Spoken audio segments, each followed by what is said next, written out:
Salut à tous, bienvenue dans cette vidéo où on parle de l'impact du comportement de vos utilisateurs sur votre référencement naturel. Alors, à la fin de cette vidéo-là, vous serez capable du coup de mettre en application certaines recommandations qui vont faire en sorte d'augmenter les clics sur vos résultats de recherche et également de mettre vos positions de recherche au-dessus des autres. Vous verrez que votre référencement va augmenter au fur et à mesure. Donc cette vidéo-là est vraiment très importante. Je vous invite à appliquer ce que je dis, à appliquer mes conseils et ça n'aura que du bon sur votre référencement. Alors, on ne perd pas de temps. Le but, c'est vraiment de faire ça vite et bien. Alors, première chose, quels sont les facteurs? Alors, les facteurs qui influencent le référencement. Alors, première chose, c'est ce qu'on appelle le CTR, Click-Through Rate. Alors, en gros, c'est pour simplement parler du taux de clic. Plus les internautes cliquent sur vos résultats de recherche, mieux c'est. Parce que, simplement, le taux de clic correspond en fait à un vote. Vous avez une page de recherche. Google tient à donner le résultat le plus pertinent.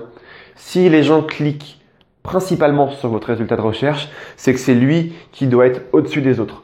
Donc, votre résultat va augmenter. Plus on clique, plus il augmente dans les positions. D'accord? Ensuite, on va parler du coup de la navigation.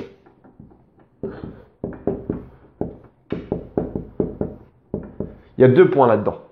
Il y a les pages d'entrée, c'est-à-dire les gens sur quelle page ils tombent le plus. Donc via votre référencement, via les réseaux sociaux, etc. Où est-ce que les gens atterrissent le plus sur votre site? Le but, c'est de savoir où sont ces pages-là et également les pages de sortie. D'accord? Quelles sont les pages sur lesquelles les gens viennent à sortir? Alors, le but, c'est d'avoir le plus de pages d'entrée possible, d'augmenter les résultats sur ces pages d'entrée et de minimiser le nombre de pages de sortie. Il y en aura forcément parce qu'il y a bien un moment où les gens sortent de votre site. Ils sont obligés, parce qu'il y a un moment où ils éteignent leur ordinateur, bref, ils sortiront de votre site.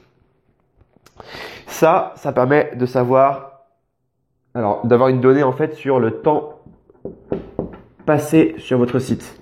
Plus un utilisateur passe du temps sur votre site, et même chose, plus en général les utilisateurs passent du temps sur votre site, meilleurs seront les signaux envoyés à Google. Faites en sorte que vos utilisateurs passent du temps. Ok? Dernière chose, c'est un truc un petit peu externe à tout ça, c'est le navigateur. Alors lui prend en compte deux choses. Ça va être votre historique. Si par exemple vous avez l'habitude d'aller sur un site et que vous faites une recherche liée à ce site, vous verrez que ce fameux site sur lequel vous allez souvent va remonter et vous le verrez plus simplement. Deuxième chose, il prend également en compte votre position. Si vous tapez restaurant et que vous êtes à Paris, vous aurez des restaurants à Paris. Vous n'aurez pas de restaurant qui se situe à Lyon. Ce n'est pas pertinent. Pour avoir des restaurants qui se situent à Lyon alors que vous êtes à Paris, il faudra taper restaurant Lyon. Comme ça, vous aurez plus de pertinence. Simplement. Et enfin, un autre truc qui est important, c'est ce qu'on appelle le pogo sticking. Alors, qu'est-ce que c'est que le pogo sticking? Alors, désolé, j'écris un petit peu de travers, mais bon.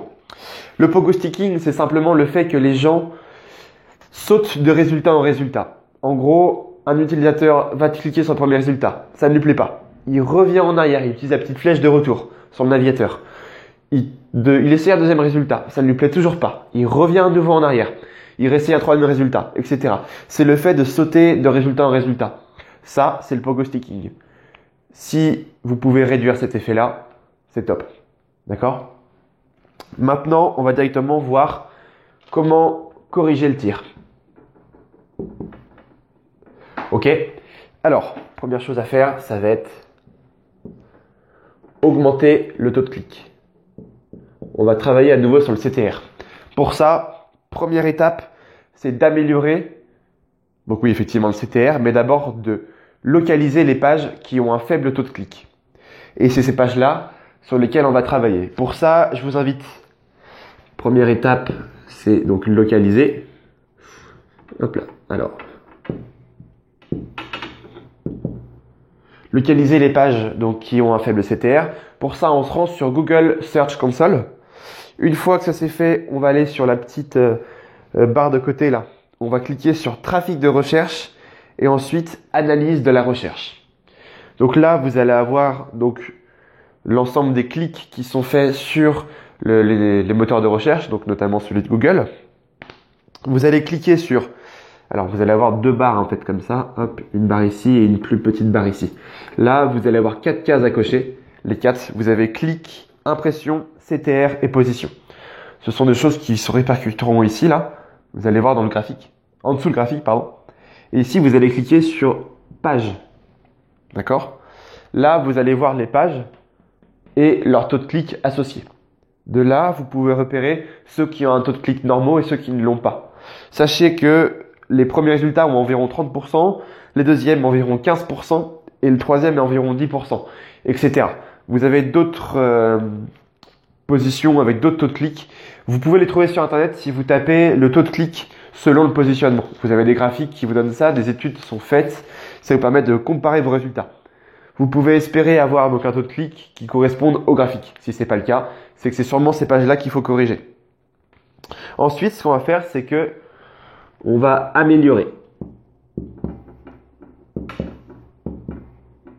Alors, on va améliorer quoi? On va améliorer la métadescription et on va également améliorer le titre. Le but, c'est vraiment avoir un résultat qui soit sexy, qui donne envie.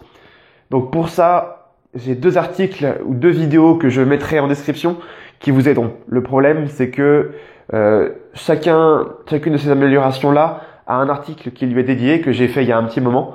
Vous pourrez aller voir dessus. Alors, c'est assez long, c'est assez compliqué, je sais.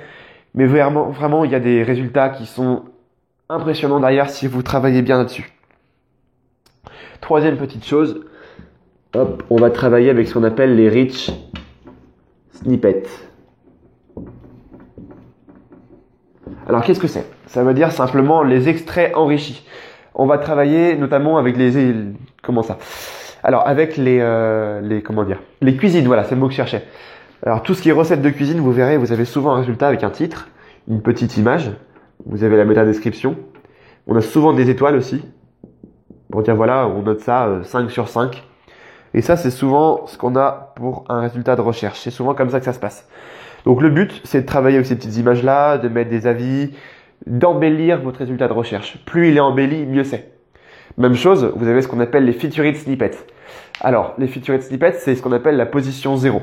Vous avez un résultat, vous avez déjà de l'extrait qui est pris de la page qui est mis dans le résultat en position 0. Alors là-dessus, il y a des taux de clic qui sont impressionnants. Donc vraiment, travaillez sur ces rich snippets et également sur les featured snippets. Il y aura des liens dans la description qui vous permettront de travailler là-dessus et de voir comment faire pour travailler sur tout ça. Alors, maintenant, deuxième chose qu'on vient à améliorer. Hop. Deuxième étape, ça va être donc d'éviter le pogo sticking et également d'augmenter le temps sur le site. Temps de visite.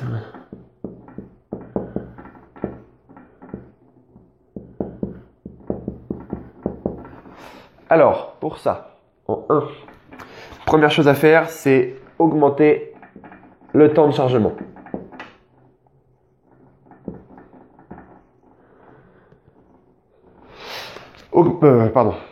Diminuer le temps de chargement de vos pages. Si vous l'augmentez, c'est pire que tout. C'est n'importe quoi. On va diminuer le temps de chargement. Pour ça, si vous êtes sur WordPress, c'est top. Il y a un plugin qui s'appelle WP Rocket. Alors, j'ai également fait une vidéo pour le présenter. Tous les liens seront dans la description en dessous. Vous verrez ça. Le but, c'est que on va travailler sur le cache, le fait d'avoir un site qui soit sous cache. En gros, c'est des sauvegardes qui empêchent le fait d'avoir trop de chargement. Qui dit moins de chargement, dit temps de chargement baissé, évidemment. On va aussi travailler sur les images, le fait d'avoir des images moins lourdes et qui sont peut-être plus petites. Les images sont généralement ce qui prend le plus de poids dans une page. On va également faire en sorte de minimiser les codes JavaScript, HTML, CSS, les rendre plus petits et les compresser également. Donc ça joue aussi énormément. On peut travailler aussi sur de l'AMP. L'AMP, c'est le fait d'avoir des pages mobiles qui soient accélérées. C'est un design simplifié, moins de scripts auxquels on fait appel à l'extérieur. donc une page beaucoup plus rapide pour mobile. Google le prend en compte, ce projet AMP, c'est super important. Alors, voilà comment on augmente le temps de chargement. Je mettrai également des liens dans la description, il y en aura beaucoup. C'est un travail de longue haleine, mais derrière ça, si vous faites ça, c'est pépite. Vous allez avoir du temps de chargement qui va augmenter. Deuxième chose, c'est trouver les liens 404, donc les erreurs, les liens qui sont cassés. Ok ? Ces erreurs-là, il faut les localiser. Deux logiciels pour ça. On a soit Xenu, X-E-N-U, ou bien Screaming Frog, la grenouille qui crie en anglais. Ces deux logiciels-là vous permettront de trouver donc du coup l'ensemble des erreurs 404 sur votre site et du coup de pouvoir réagir en faisant des redirections 301. Soit on redirige vers du contenu similaire, soit on redirige vers la page d'accueil, aussi simplement. Troisième étape, le maillage interne. Hop.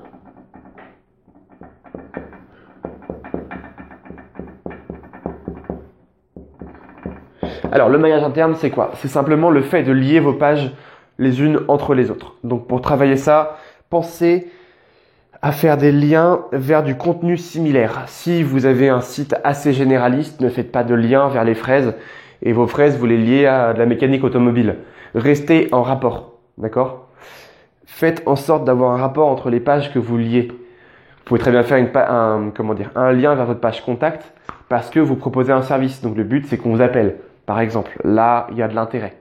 Si vous parlez, je sais pas, donc du coup, vous êtes consultant en référencement naturel, vous pouvez proposer un service de netlinking. Là, il y a de l'intérêt. Ok ? Dernière chose, et là c'est la plus importante, celle qui aura le meilleur effet sur votre référencement. Créez du contenu à valeur ajoutée. Répondez aux problématiques de vos visiteurs. Si vous ne faites pas ça, vous n'avez aucune raison de garder des visiteurs sur votre site. Si votre contenu est attractif, qu'il est passionnant, qu'il répond à des problématiques et que les gens se sentent obligés d'aller sur votre site, c'est là où c'est bingo. Vous allez avoir beaucoup plus de visiteurs.